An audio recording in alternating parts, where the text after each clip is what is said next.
Meu amigo, minha amiga, estimados irmãos espíritas e não espíritas, não te exponhas ao perigo da tentação.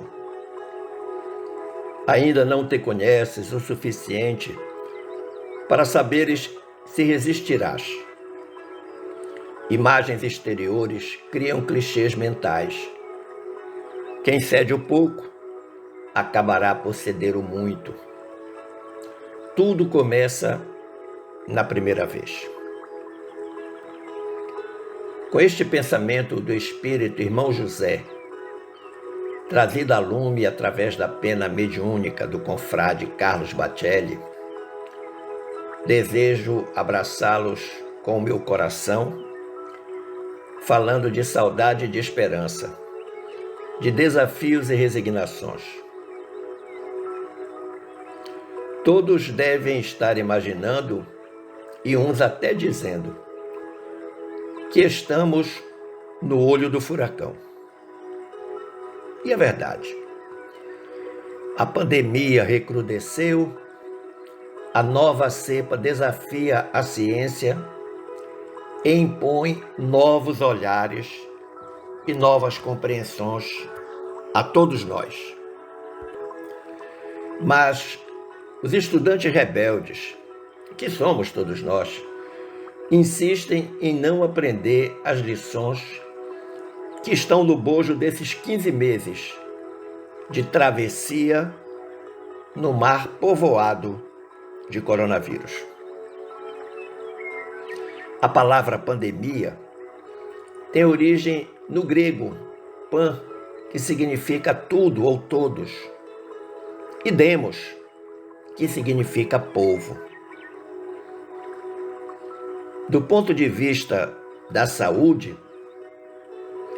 este substantivo feminino indica doença infecciosa e contagiosa que se espalha muito rapidamente e acaba por atingir uma região inteira, um país, um continente, o mundo.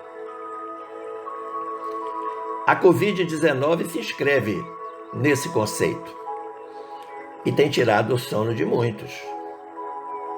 Uns porque estão debruçados nas pesquisas para encontrar as soluções da medicina para tão importante evento.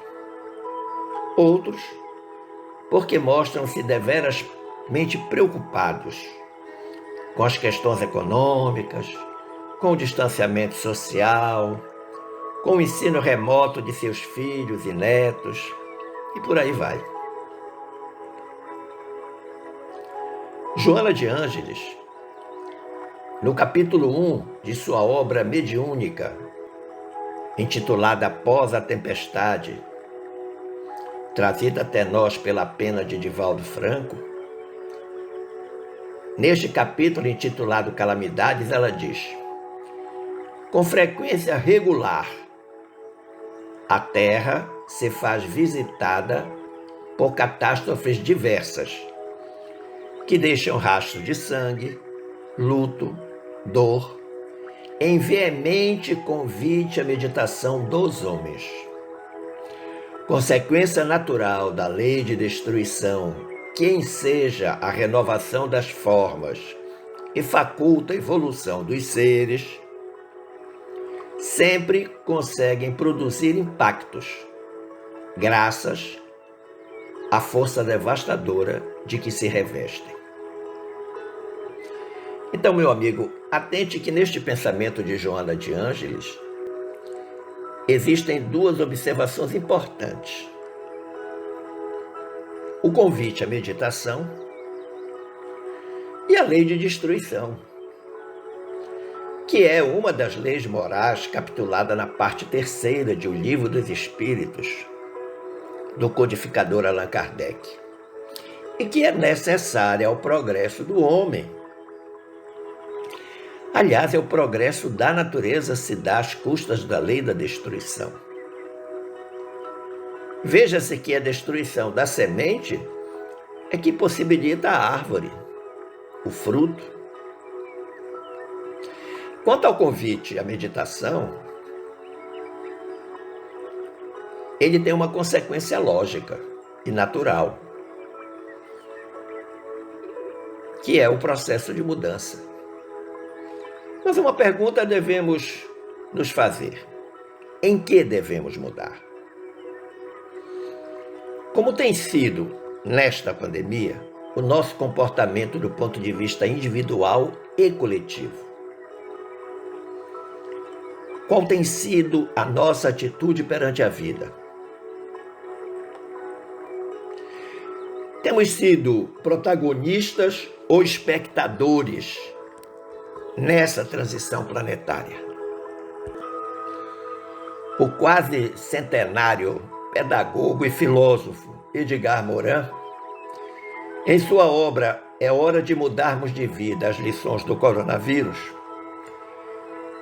assevera: a primeira revelação fulminante dessa crise inédita é que tudo que parecia separado é inseparável. É isso mesmo que você ouviu. A primeira revelação fulminante dessa crise inédita é que tudo que parecia separado é inseparável. Ou seja, o meu cuidado individual é simultaneamente o meu cuidado coletivo. Daí a necessidade do fiel cumprimento às orientações sanitárias, da prece permanente, das boas vibrações. E esse pensamento de Edgar Morin se inscreve na chamada teoria do caos, muito utilizada contemporaneamente pela física quântica, e que é uma das leis importantes do universo, presente na essência de quase tudo que nos cerca. A ideia central da teoria do caos é que uma pequenina mudança no início de um evento qualquer pode trazer consequências enormes e absolutamente desconhecidas no futuro. Por isso, tais eventos seriam praticamente imprevisíveis, tornando-se dessa maneira caóticos. A pandemia é um exemplo.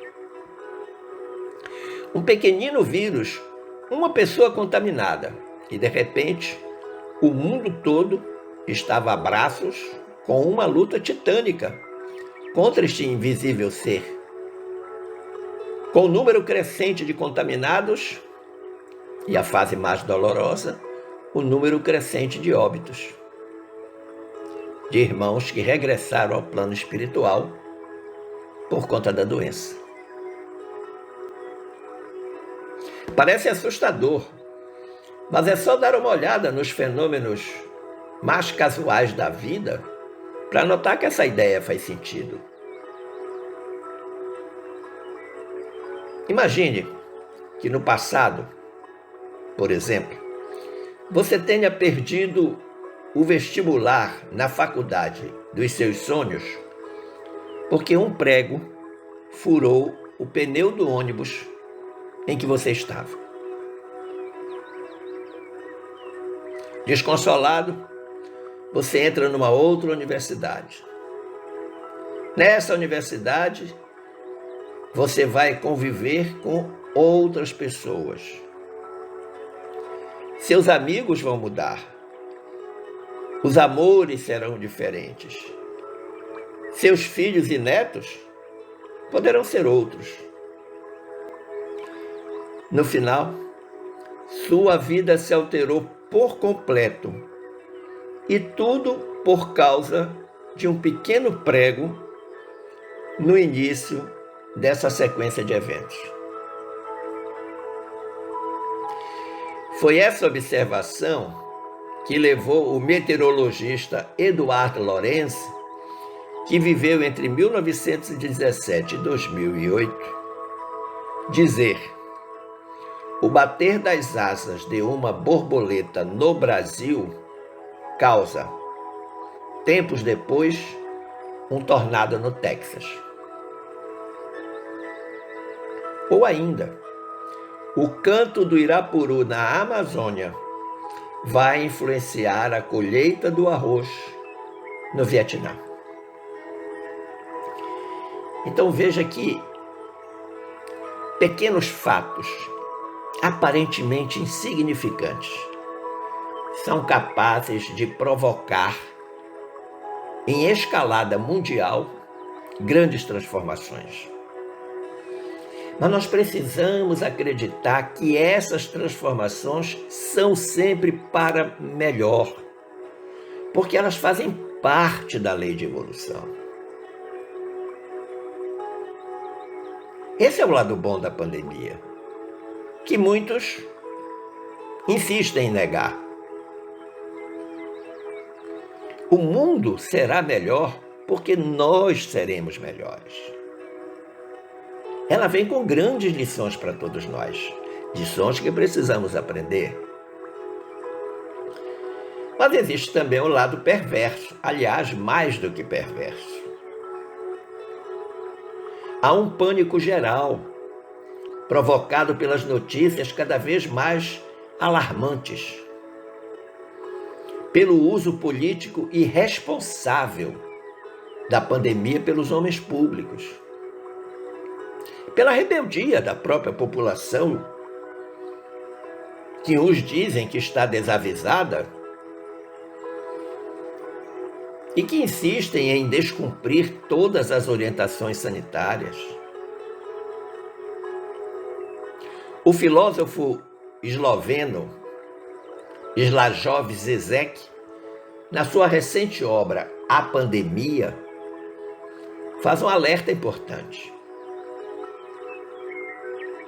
Ele diz: a atual expansão da pandemia de coronavírus detonou as epidemias de vírus ideológicos latentes em nossas sociedades.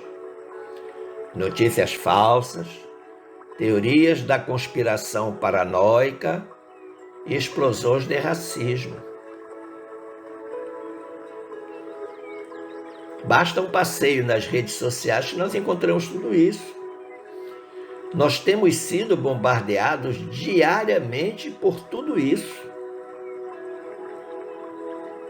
E aí não custa relembrarmos Joana de Ângeles, quando disse: com frequência regular, a Terra se faz visitada por catástrofes diversas. Ora, se já não bastasse a catástrofe da saúde com a Covid-19, muitos estão empenhados em produzir catástrofe social, econômica, financeira, moral, psíquica.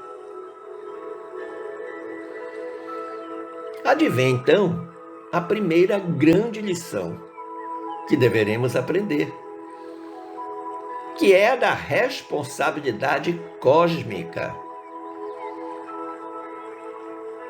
que cada um de nós carrega. Nós não podemos permitir que o egoísmo tome o lugar da solidariedade.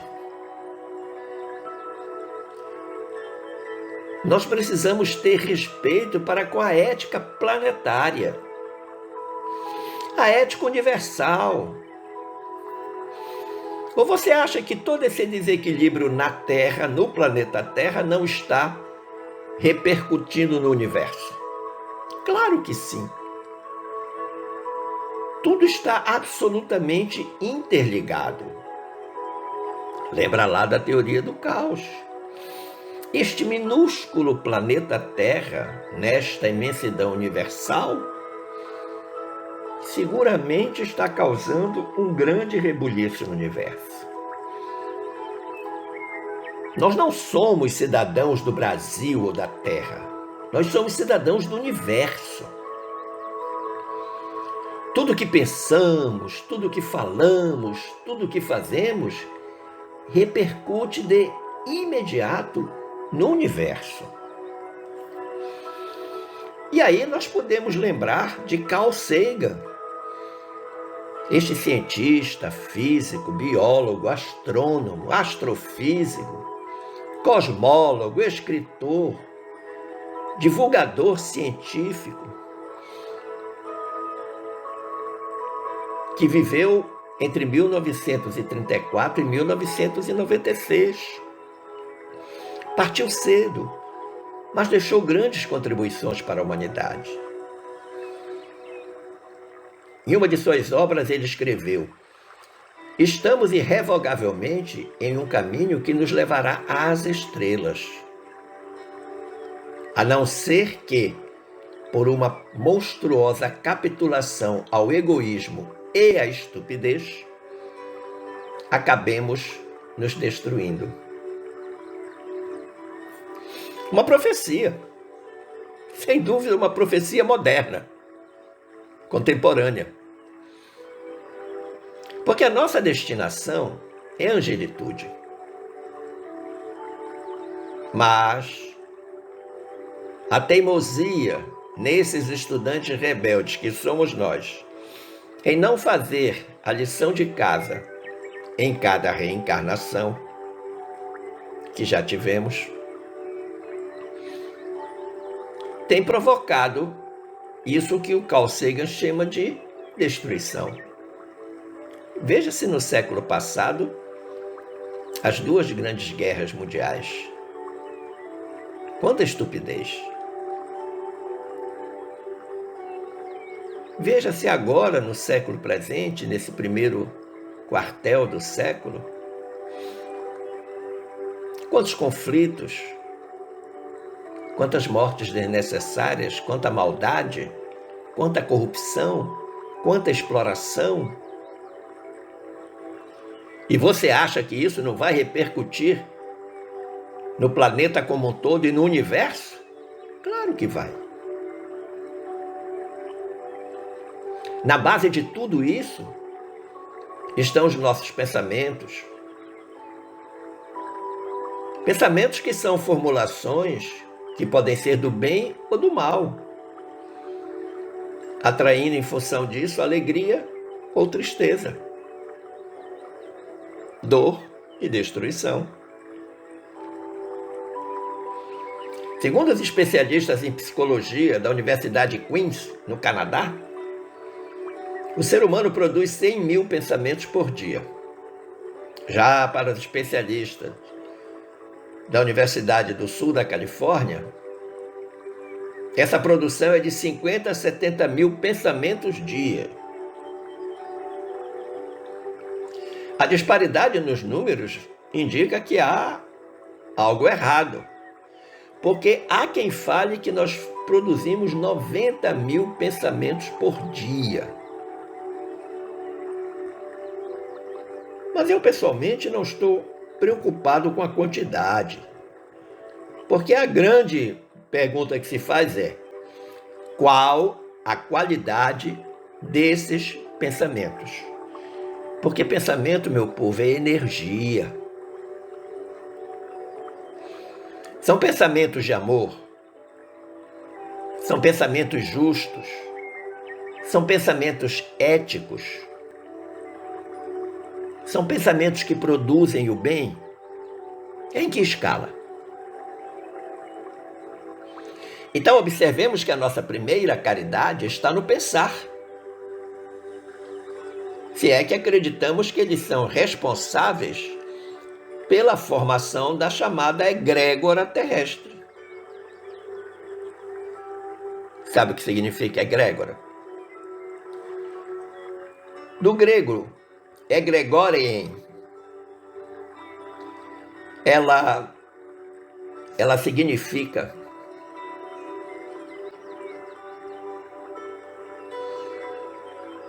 velar, vigiar.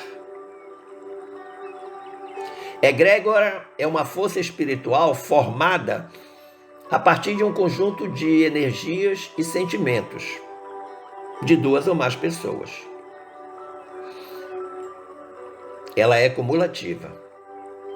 Ela pode ser positiva, mas pode ser negativa, porque isso depende das pessoas que a estão criando. O meu pensamento que se soma ao seu, que se soma a outro, que se soma a outro, que se soma a outro, que se soma a outro, indefinidamente, vai constituindo a egrégora. E claro, os maus pensamentos seletivamente agregam-se aos outros maus pensamentos produzidos. Os bons pensamentos se agregam a outros bons pensamentos produzidos.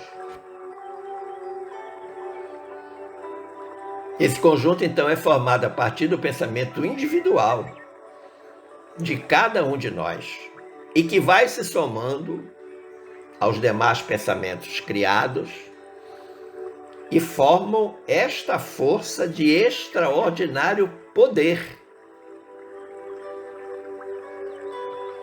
Bons pensamentos, pensamentos positivos, formam uma egrégora positiva. Mas o contrário traz terríveis consequências. Entende agora a teoria do caos? A segunda grande lição que devemos aprender com esta pandemia é a da responsabilidade com o veículo corporal, com o nosso corpo humano, físico, material. Aqui as pessoas se dividem. Há aquelas que pensam: meu corpo, minhas regras. Portanto, eu faço com ele o que eu bem entender. Isso é um problema meu, porque o corpo é meu. Mas há também aqueles que defendem a ideia: fiz do meu corpo meu templo. Lembrando aí o ditado popular de origem religiosa de que o corpo é o templo do espírito, da alma. O corpo é um empréstimo para que o espírito possa evoluir. Não nos pertence. Quem pensa que o corpo é seu está redondamente enganado. Ele não nos pertence. É tão frágil e tão perecível que logo após a cessação da vida, que eu chamo de deserção biológica, entra em estado de decomposição total. E o mau cheiro que essa decomposição exala dá a dimensão exata desta fragilidade corporal. Por outro lado, os nossos pensamentos devem estar voltados permanentemente para as recomendações sanitárias previstas para a pandemia. E aí estaremos protegendo o nosso corpo físico, o nosso e os dos demais, dos outros, do próximo. Num esforço não apenas de autopreservação, mas de preservação coletiva. Pois cada um aqui pode ser um reservatório contaminante.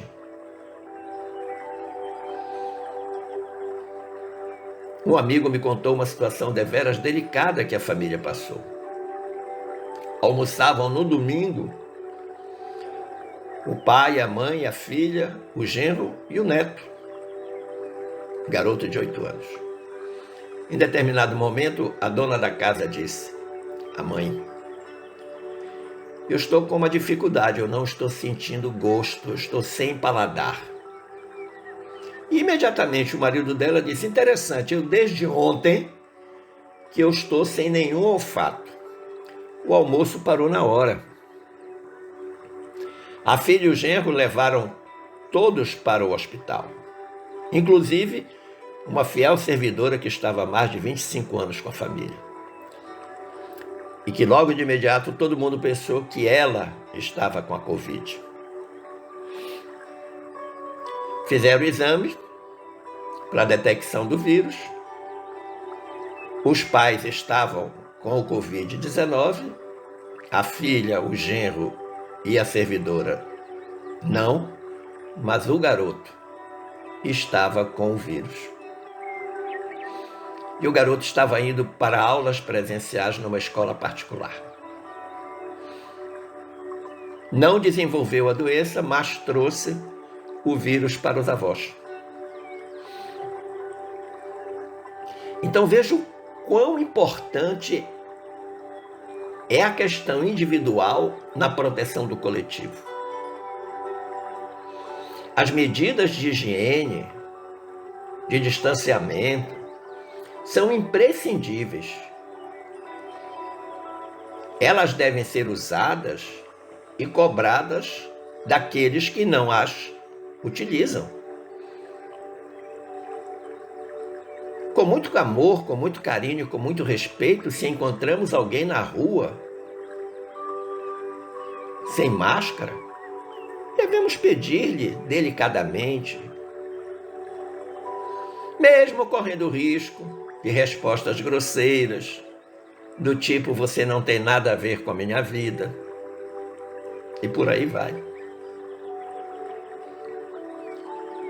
O filósofo Zizek, que eu falei há pouco, lá na sua obra Pandemia, ele diz também: a bem fundamentada necessidade médica de estabelecer quarentenas fez eco nas pressões ideológicas em estabelecer limites claros e colocar em quarentena os inimigos que representam uma ameaça à nossa identidade. Mas talvez outro, e mais benéfico, vírus ideológico se espalhará e talvez nos infecte. O vírus de pensar em uma sociedade para além do Estado-nação. Uma sociedade que se atualize como solidariedade global e cooperação. Então Zizek está mandando dizer para nós que, independente do cumprimento das medidas sanitárias, vai emergir desta pandemia esta sociedade que ele diz que é mais solidária globalmente, que é mais cooperativa. E essa deve ser a nossa responsabilidade. Essa deve ser a nossa meta. Este deve ser o nosso objetivo. Agora, essas preocupações não são de agora. Vêm de muito tempo. Para dar mais sustentação à importância do respeito e do cuidado com o corpo, eu recorro a uma publicação que está na Revista Espírita, de novembro de 1865, mais de 150 anos. Quando os colaboradores espirituais, em face da epidemia de cólera, disseram: tomarão todas aquelas medidas que são aconselhadas pela prudência e por uma higiene racional, porque não são fatalistas, e porque, se não temem a morte, sabem que não devem procurá-la. Os espíritos estão falando para aquelas pessoas que insistiam no gesto de rebeldia em não tomar as medidas sanitárias. Então diz já que essas medidas são aconselhadas pela prudência e pela higiene racional. E que essas pessoas, se não são fatalistas, não devem procurar a morte, exatamente descurando dos princípios de orientação sanitária. E eles disseram mais: ora, desprezar as medidas sanitárias que podem preservar essas pessoas, os rebeldes, seria um verdadeiro suicídio, cujas consequências conhecem muito bem para a ele se exporem, ou a elas, as consequências. Consideram como um dever velar pela saúde do corpo. E aí vem a parte que eu achei mais bonita. porque a saúde é necessária à realização dos deveres sociais. Olha que interessante. Quanta sabedoria nesta recomendação. Já naquela época, mostrando a necessidade de aproximação entre a ciência e a religião. Sim, porque o espiritismo nascente tentava colaborar naquela fase dolorosa da humanidade, com o surto, a epidemia de cólera. E mais, a minha saúde individual, a sua saúde individual, ela é imprescindível à realização dos nossos deveres sociais. Nós temos compromissos sociais, nós temos compromissos com o outro, com a sociedade. E não podemos nos furtar dele. E compromissos que não são apenas aqueles decorrentes do meu trabalho profissional, pelo qual sou remunerado. Mas os compromissos sociais decorrentes do meu voluntariado, por exemplo. Do meu respeito pela vida do próximo. E essa noção de responsabilidade dos meus deveres sociais vai de encontro ao egoísmo, que ainda domina. Os nossos deveres não se restringem apenas à sustentação da família, ao pagamento regular dos impostos, ao trabalho que gera renda. Não, vai muito além disso. Veja-se, por exemplo, quanto tem sido fortalecida a egrégora terrestre com a realização diária do Evangelho no lar por muitas famílias. Lembrando lá a música do Carlinhos Conceição. Quanta luz nesse ambiente, quando se faz o Evangelho no lar. Chico Xavier, certa vez, pediu a Emmanuel que gostaria de percorrer o espaço e em espírito para ter ideia da grandeza do universo. O benfeitor, então, fez as recomendações necessárias que ele deveria se preparar para o empreendimento dessa natureza, marcou o dia e a hora. E o Chico cumpriu tudo direitinho. E no prazo acordado, em desdobramento, Chico começou a grande viagem com Emmanuel. Em determinado momento, ele perguntou para Emmanuel: Emmanuel, o que são esses pontos luminosos que vejo partirem da Terra e adensarem-se no espaço? Ao que o benfeitor respondeu: são as orações fervorosas e sinceras, os bons pensamentos e as boas vibrações que sobem aos céus para a formação desse escudo protetor às investidas do mal. Olha que interessante.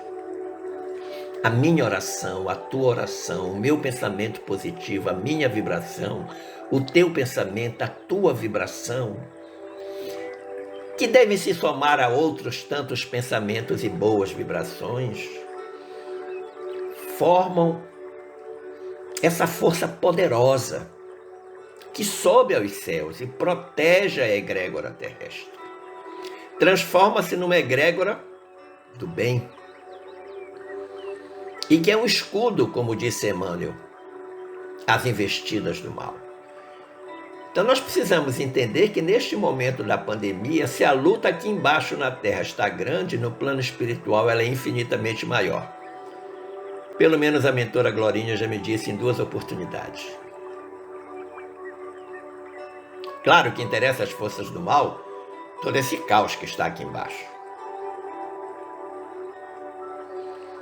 Mas elas também sabem que essas dificuldades são depurativas. Que isso faz parte desse caminhar da humanidade para o mundo de regeneração. A terceira lição que a pandemia nos faz aprender é a da solidariedade. E aí eu volto lá ao filósofo esloveno Zizek, porque ele nos alenta na responsabilidade do olhar interior, apesar do distanciamento social. E ele tem uma frase muito legal no livro, ele diz: as mãos não podem alcançar a outra pessoa. Sim, estamos todos distanciados. É só de dentro de nós mesmos que conseguiremos nos aproximar dos outros. Opa, aí já vem uma coisa importante para a gente refletir. Então quer dizer que, apesar do distanciamento, eu posso estar próximo do outro? Sim, claro que posso. Eu posso estar próximo do outro pelo pensamento, pela vibração, por esse infinito amor que eu carrego dentro de mim, que eu tenho que compartilhar, já que estamos na época do compartilhamento. Mas o Zizek aponta uma outra possibilidade, além da força do pensamento. Ele diz: e as janelas para o nosso interior são os nossos olhos. Nesses dias, quando você encontra alguém próximo, mas mantém uma distância adequada, um olhar profundo nos olhos do outro pode revelar mais do que um toque íntimo. Que legal! Nesses dias, quando você encontra alguém próximo e mantém uma distância adequada, um olhar profundo nos olhos do outro pode revelar mais do que um toque íntimo. Os olhos falam, minha gente. O distanciamento social é a estratégia divina para revermos nossas relações, nosso modo de ver e tratar o outro. Esteja ele perto, na própria família, ou longe, por exemplo, nos colegas de trabalho. Nós temos que entender que se existe uma vontade muito grande de abraçar o outro, ao mesmo tempo existe um terrível medo nessa aproximação. Mas muitos de nós continuam achando que somente o toque físico justifica ou exprime o amor que nós sentimos pelo próximo. Quantos avós têm sofrido porque estão longe dos netos? Não pode beijá-los, abraçá-los. Mas como dizia o Chico, tudo passa, isso também vai passar. A expressão "os olhos são a janela da alma" é de Edgar Allan Poe.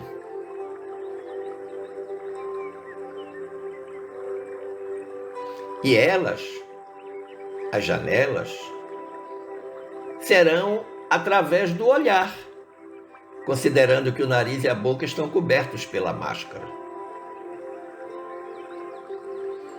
E vai ser exatamente através desse olhar generoso que executaremos o famoso BIP evangélico. BIP significa benevolência para com todos, indulgência para com as imperfeições alheias, perdão das ofensas. Isso nada mais é do que a caridade, como via Jesus, segundo responderam os colaboradores espirituais a Allan Kardec. Se o coronavírus nos obriga ao distanciamento, ele provoca também a reinvenção da solidariedade. E isso vem a partir do próprio momento de reflexão que o distanciamento exige, Lembremos lá da frase de Joana de Ângeles que eu disse no início desta reflexão.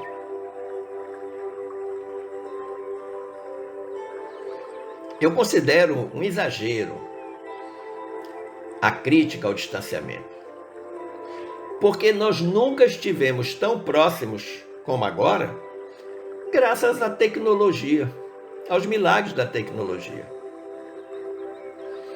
Hoje, nós nos vemos uns aos outros em tempo real, graças ao WhatsApp e a outros meios de comunicação virtual. E na época da peste negra? Ou mais recentemente, no século XIX, com a cólera? Ou mais recentemente, no início do século XX, com a gripe espanhola?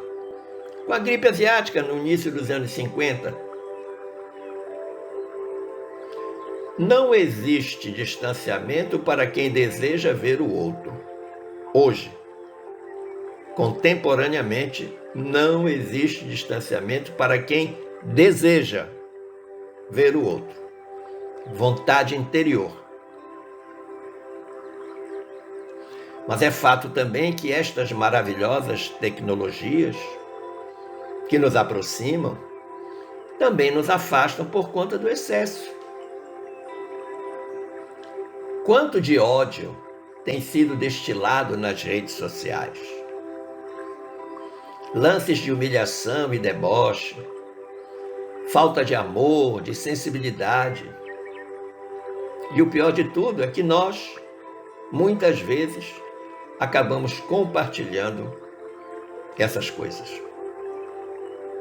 Veja-se, por exemplo, a possibilidade do atendimento fraterno virtual.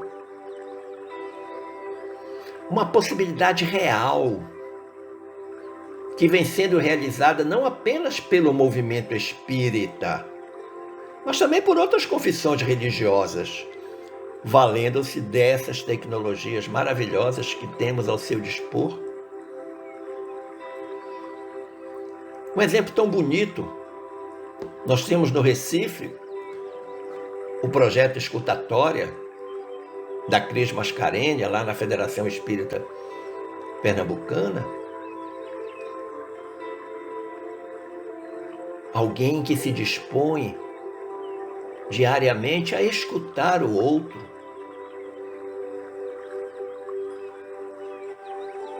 A quarta e última lição é sobre o sentido da morte. A morte ainda é um tabu para a grande maioria das pessoas. Em que pese ser a única certeza da vida, todos nós vamos morrer. Aliás, antes de reencarnarmos, já ficou decidido o dia, a hora e o gênero de morte que vamos experimentar.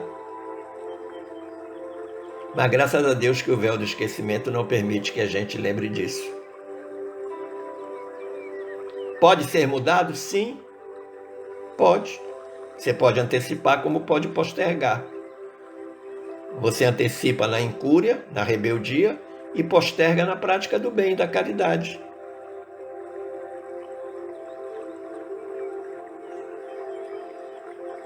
Nós precisamos nos perguntar, diante da desencarnação de tantos conhecidos e de milhões de desconhecidos nossos, o coronavírus nos transformará diante da morte?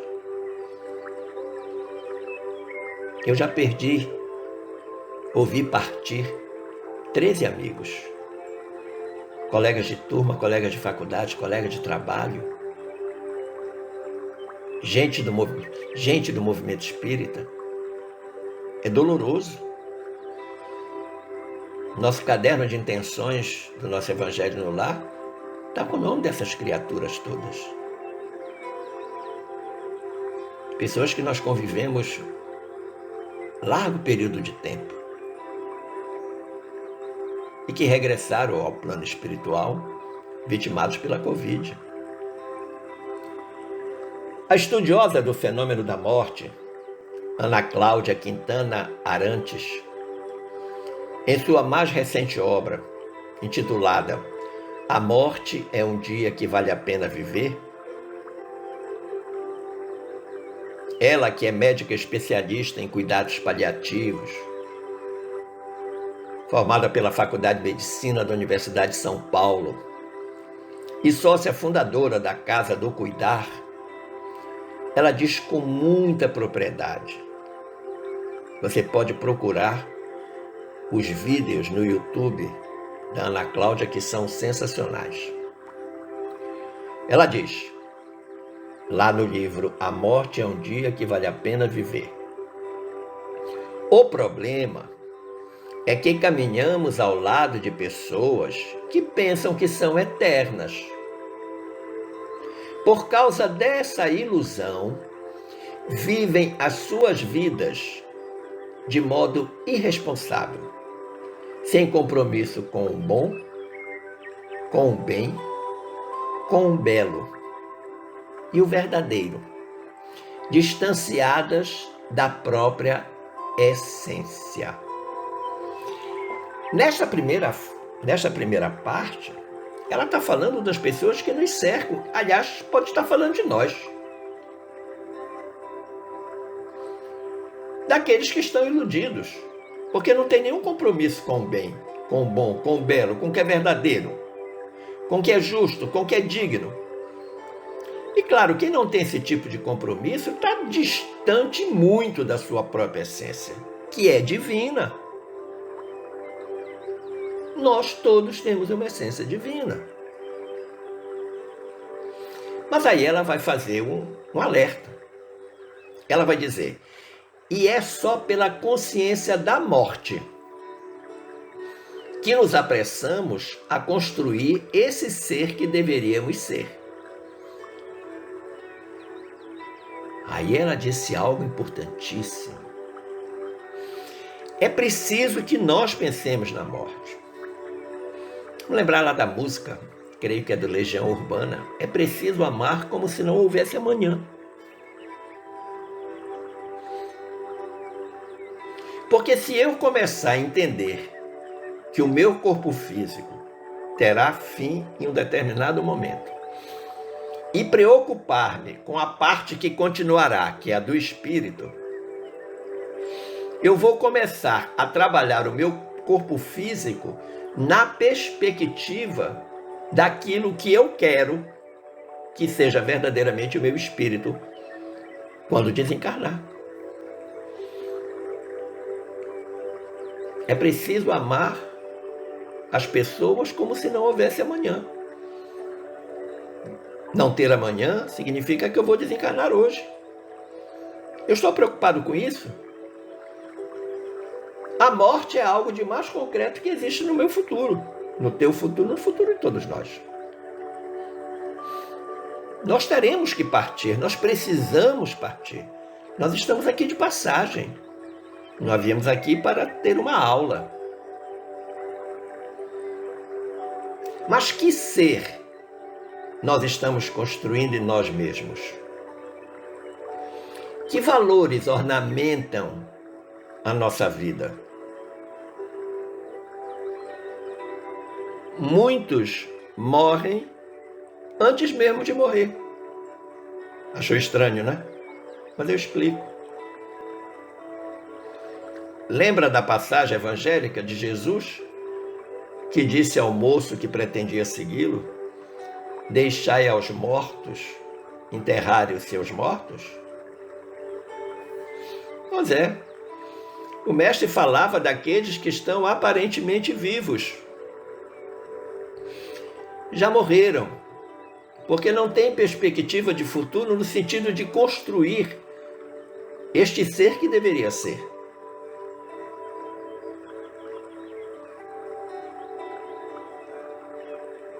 Quem tem medo da morte?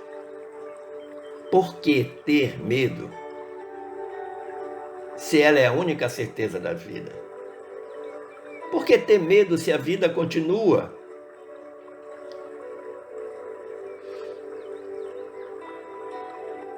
Depois da morte, nós reencontramos todos os nossos afetos que partiram antes de nós.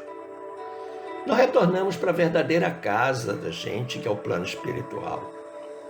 E nós vamos continuar trabalhando, vamos continuar estudando, vamos continuar progredindo.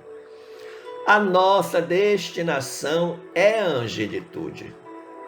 Nós um dia teremos que nos tornar anjos. Muitos têm andado sobre o fio da navalha em relação ao medo da morte, principalmente em tempos de pandemia, especialmente aqueles que têm comorbidades e que, portanto, são mais vulneráveis.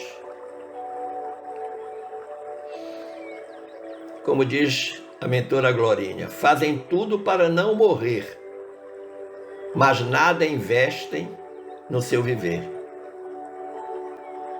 Não esse viver da existência corporal, mas o verdadeiro viver, aquele que nunca se acaba. O viver do espírito, que encarnado nós chamamos alma. Por essa razão, é que Joana de Ângeles, no capítulo 2 da obra Plenitude, pela pena mediúnica de Divaldo Franco, afirma: o homem vive na terra sob a ação de medos, da doença, da pobreza, da solidão, do desamor, do insucesso, da morte. Essa conduta é resultado de seu despreparo para os fenômenos normais da existência, que deve encarar como processo da evolução. Se a semente não morrer, o fruto não aparece. Se estamos encarnados, se estamos vivendo essa existência, façamos da melhor forma possível. A pandemia vai passar. Em algum momento, as coisas retornarão ao trilho do que as pessoas chamam de normalidade. Voltaremos a nos encontrar, a nos abraçar. As árvores continuarão a produzir os seus frutos. Os pássaros seguirão alegres cantando. Dia e noite se revezarão neste processo absolutamente espetacular da mão divina. E um dia lembraremos com saudade de todas essas lições aprendidas. Esperando ter contribuído para um olhar de esperança sobre a pandemia, eu sugiro que substituamos o Covid-19 pelo Convida 21. Forte abraço. Fiquemos todos em paz com Jesus.